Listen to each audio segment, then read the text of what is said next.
Halo semuanya, perkenalkan nama aku Zania Azhara dari Prodi Sistem Informasi dengan NIM 0562598868 dari UPBJ UT Yogyakarta. Hari ini aku ingin menjelaskan tentang sejarah Pancasila dari masa ke masa. Pancasila yang sering kita dengar namanya itu ternyata dulunya pernah mengalami masa-masa yang cukup kelam loh. Mari kita bahas bareng-bareng. Sejak diresmikan sebagai dasar negara pada tanggal 18 Agustus tahun 1945, Pancasila telah melewati berbagai macam hal.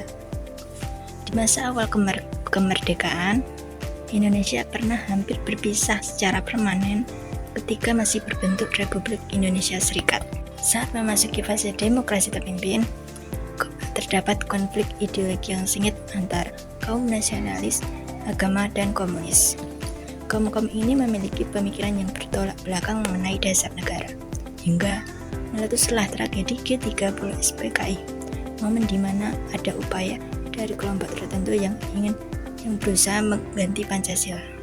Sampailah kita di era Orde Baru yang menjanjikan pelaksanaan Pancasila dan UUD 1945 secara murni dan konsekuen. Namun, janji tersebut jauh dari realitanya. Pancasila justru dijadikan tameng politik di mana mereka yang memberikan kritik kepada pemerintah akan dicap sebagai anti Pancasila. Ini adalah fase terkelam dalam sejarah perkembangan Pancasila.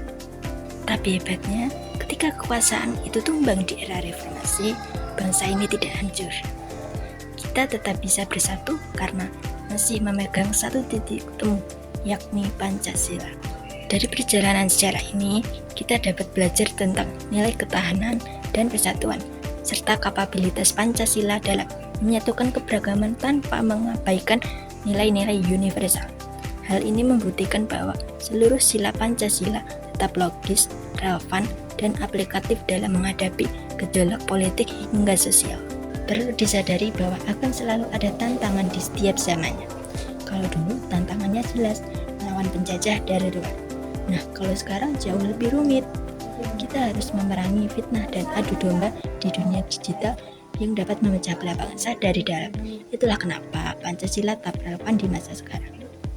Di tengah arus informasi yang sangat kencang, Pancasila adalah kompas moral agar kita tidak kehilangan arah sebagai bangsa.